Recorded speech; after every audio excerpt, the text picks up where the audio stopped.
Sveiki, draugai. Šiandien turime kovo 13 ir mes einame į užtemimo koridorių. Šitas užtemimo koridorius tai bus pats svarbiausias energetinis bei astronominis periodas, laikotarpis ir reiškinys ir pabarstys aštrių gyvenimo prieskonių į kiekvieno iš mūsų gyvenimą.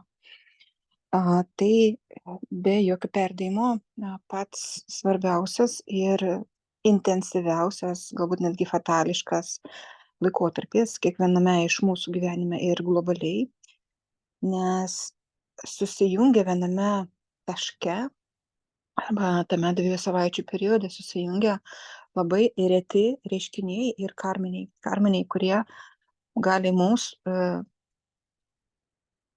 panerti į pačias giliausias savo karmines gelmes ir į savo vidų, tam, kad mes ten padarytumėm kažkokius pokyčius, nes kartais užtenka padaryti mažą pokytį, pakeisti savo požiūrį į tam tikrus dalykus ir gyvenimas pradės keistis.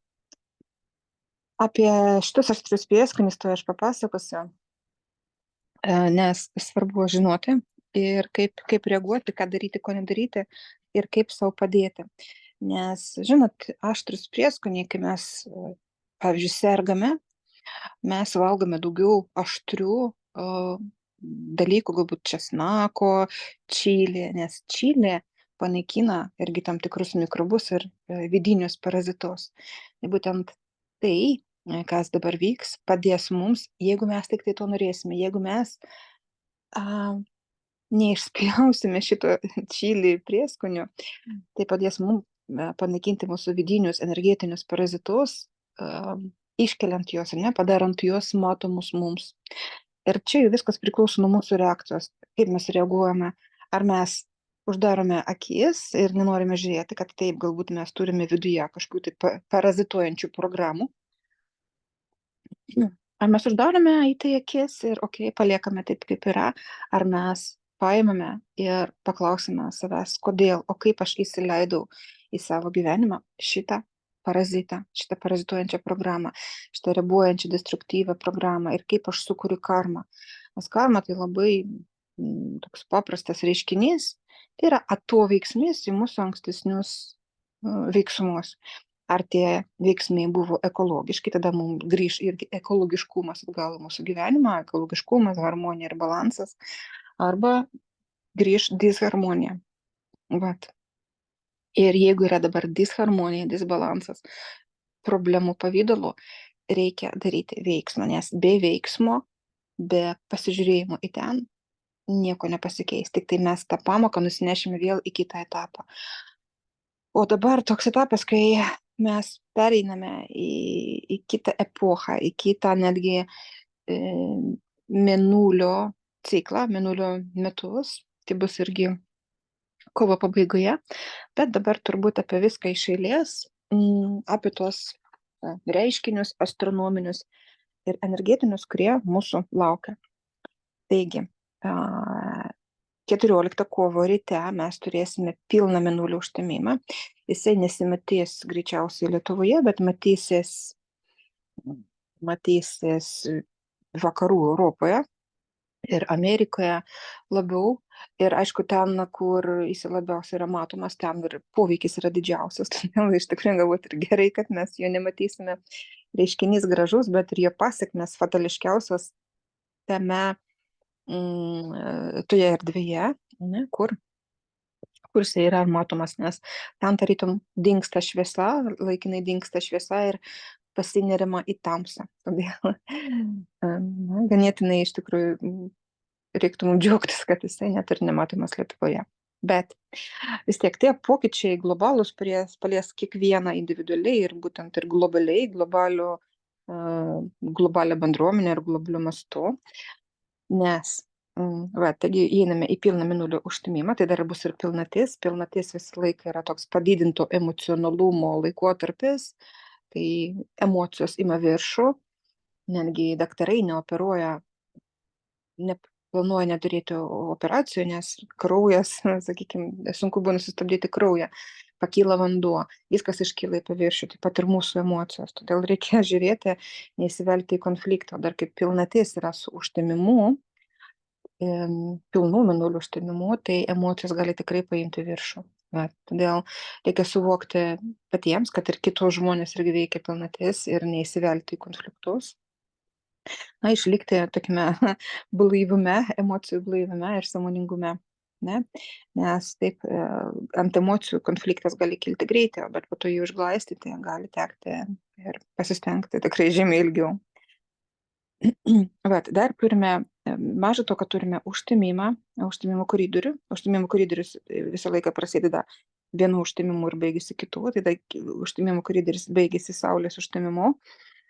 Ir tai irgi naujieji mėnulių metai, ne, kai visiškas vyksta sąmonės perkrovimas. Turėtum žinot, kartais, kai įrenginys blogai funkcionuoja, mes turim jį restartuoti, perkrauti, kaip kompiuterį arba telefoną, ir atsistato visos programėlės ir reikia išjungti, po to vėl įjungti. Tai vyks maždaug toks irgi procesas.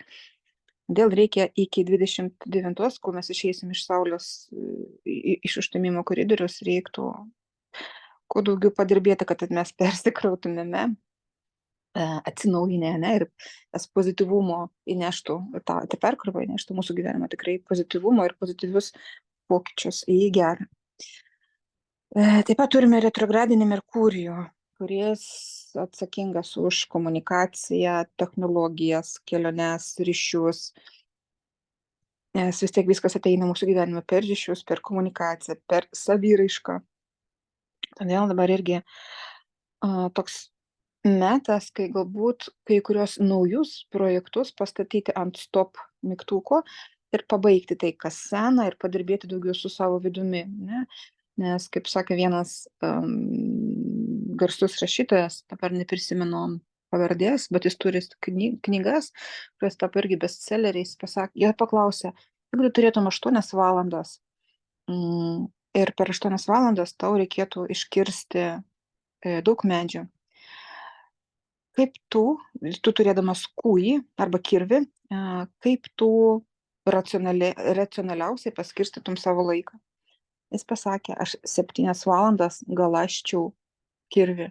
Apie ką tai? Kad su nugalastu kirviu, tai su savimi atsinaujinusiu požiūrį į gyvenimą, kai mes padirbame su savimi, su savo geresnė versija, mes galime per trumpą laiką padaryti žymiai daugiau darbų. Todėl dabar labai geras laikas galasti savo kirvį ir pabaigti tuos senus darbus ir padirbėti su savimi, būtent nukreipti savo fokusą į vidų. Taip pat turime retrogradinę Venerą, kur atsakinga už ryšius, santykius, ta prasme, ryšius tarp žmonių ir mūsų ryšius su finansais, su grožiu, su estetika, su harmonija. Ir tai irgi gali nešti tokio fatališkumo, karmiškumo į mūsų santykius, į finansus, į dokumentus, į projektus. Todėl čia irgi nerekomenduočiau, aš labai retai duodu tokias rekomendacijas, bet čia geriau išlaukti ir, žinot, kaip, jeigu tai yra naujas projektas arba nauji santykiai, leisti tame išbūti, kaip, žinot, kuo ilgiau brandinamas vynas arba gėrimas, tuo brangiau jisai kainuoja. Dabar išbrandinti toje vidinėje harmonijoje, išbrandinti ar santykius, ar projektą, apgalvoti, bet neskubėti, nes tas retrogradinis Merkuris gali priversti mus daryti skubotus įvykius arba iš tokio bandymo įrodyti, iš konkurencingumo, ir tai nebus teisinga pradžia. Tai nebus ekologiška pradžia ir tai, kas jau pasėta, fundamentas, kai yra kreivas, namus sunku stovėti. Todėl dabar būtent į pačius fundamentaliausius dalykus geriau atkreipti dėmesį. Kaip santykiuose, taip finansuose, projektuose, visur kame. Dar turime Saturną ir Rahu, tokie 2 karminiai gigantai, kurie irgi susijungia. Ir irgi tų savo prieskonių, dar daugiau tų čili prieskonių paberia į mūsų lėkštę. Ir turime planetų paradą žuvise, kai 6 planetos susijungs žuvise. O žuvis tai yra paskutinis zodiako ženklas, užbaigiantis ciklą. Ir kadangi tai bus irgi viskas per užtemimo koridorių, o ir žuvis, ir 25 metai, 9 gauna sudėjus skaičius, tai užbaigimo ciklo pabaigos skaičius ir mes tikrai galime daug dalykų pabaigti savo gyvenime, tokių nereikalingų, destruktyvių. Ir dar žuvis yra apie pabaigą, apie transformaciją, apie dvasingumą ir mistiką. Tai būtent tas planetų paradas labai prašosi ir prašo mūsų pažiūrėti į save, į vidų, į dvasingumą. Ar mes darome dalykus iš širdies, ar mes darome iš konkurencijos, ar mes darome iš įrodinėjimo. Nes visa tai, kas netikra, primesta, jeigu mes pamatėme, kad draugai arba kažkas tai turi kažkokį projektą arba turi tokią mašiną ir mums to reikia, tai nėra tikrai mūsų nori ir tada fundamentas nėra tikras. Ir na, kai kažkas pastatyta ant kreivo fundamento, anksčiau ar vėliau kažkaip pradės byrėti. Ir dar Saturnas pereina į kitą ženklą, irgi į žuvis. Pagal Vedos trilogiją tai vyksta kartą per 30 metų. Paskutinį kartą Saturnas keitė ženklą 91 metais ir 91 ir Lietuvai raktiniai, ir pasauliui. Tai buvo irgi tokie 90-ieji, kurie daugam irgi prisimena ir primena tokius, galbūt, negatyvaus plano įvykius. Tai dabar vėl bus tokie globalūs pokyčiai, globalių mastų tai pokyčiai ateina ir reikia jam pasiruošti. Žinot, kai eina banga, didžiulė banga, ta banga gali mus arba užlieti, arba mes galime, tai kaip tai surfingistai, pasinaudoti būtent tą labai labai stiprią energiją ir išplaukti į naujus vandenis, nes tai ne tik tai iššūkiai, bet ir labai labai didelės galimybės. Tik tai reikia jų nepražiopsoti ir tikrai išgaląsti savo kirvį, kad po to, kai ta banga jau bus savo tokiame epogėjuje, pačios viršūnės, užsibrauti ant šitą viršūnę ir pakeisti kardinaliai ir greitai savo gyvenimą. Dabar būtent šitas laikotarpis duoda galimybę greitai pakeisti savo gyvenimą. Taip, užsibrauti į viršūnę, galbūt kartais nėra paprasta, bet tą viršūnę, aš turiu omenyje viršūnę savo pozityvių, ekologiškų jausmų, būtent per tą vidinę harmoniją, vidinę tokią pakylėtą būseną. Tai yra būtent tai, kas padės mums į viršūnę nusigauti, kažkaip patekti į tą viršūnę ir po to labai taip lengvai pereiti kitą savo realybės liniją. Tai aš tai pratęsiu, bet dabar, kadangi jau taip pasakiau, tai aš kviečiu būtent tą laikotarpį pravesti kartu su manimi bendroje grupėje, kur bus praktikos, mėnulio užtemimo, pilnaties, jaunaties. Ir dar mes turime lygiadienį vieną raktinių metų grįžalo ratų taškų, tokia jėgos diena. Ir Saulės lygiadienis bus grinai per viduriuką, per patį epogėjų užtemimo koridorius. Mes turėsime Saulės lygiadienį ir mes darysime praktiką, galingą energetinę aktyvaciją. Tai bus būtent tas pikas, užtemimo koridoriaus pikas, ir Saulės lygiadienis tai yra tas laikotarpis, kurio negalima pražiopsoti. Tiesiog negalima. Nes jeigu jūs norite pakeisti, peršokti savo gyvenimo liniją naują, padaryti tą kvantinį šuolį savo gyvenime, tai yra ta diena, kai tikrai tą galim padaryti. Tai bus labai labai palankus aspektai, nepaisant užtemimo koridorius, tai būtent tas bangos pikas.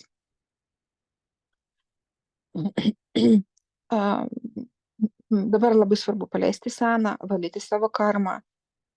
Jeigu mes galvojame, kad mes tas laikotarpis pilnas čili prieskonių ir aštrių prieskonių, galima jį išlaukti, taip galima jį išlaukti, bet nuo to išlaukimo nieko nepasikeis ir mes tik tai būsime grąžinti. Ta banga, kai jinai nubloškia mus atgal, nuneša atgal. Mūsų pasirinkimas, ar mes einame į priekį su ta banga, ar leidžiame tai bangai tiesiog nublokšti mus atgal. Ir tiesiog reikia nepraleisti šitos galimybės. Ir dar apie Rahu, kurie susijungia su Saturnu, Tai rahu yra iliuzijos, tai kas vat, bus netikrumas ir visos iliuzijos taps matomos. Tiesiog tai vėlgi, jeigu grįžtum prie tos bangos, jinai taip nuplaus visą tai, tos sluoksnius, po kuriais mes slepiame savo iliuzijas. Todėl labai svarbu atkreipti dėmesį į save ir pažiūrėti, kurgi mes patys susikūrėme savo iliuzorinius netikrus dalykus.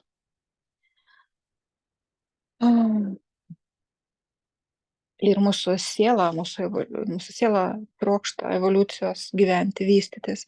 Viskas, kas gyva, turi savo natūralų poreikį į evoliuciją ir vystymąsi. Taip pat ir mūsų siela, mūsų vidus. Ir jeigu mes stovime vietoje, mes einame atgal. Jeigu mes stovime vietoje, mes leidžiame bangai mus nublokšti atgal. Todėl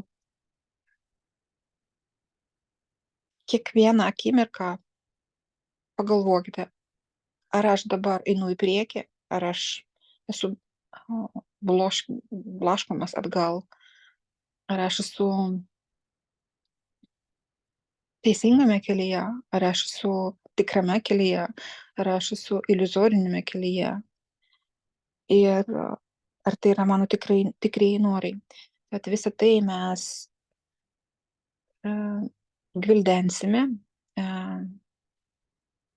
būtent tame 2 savaičių laikotarpyje. Mes turėsime praktikas, bus ir kvantinių reikio gydymo seansai.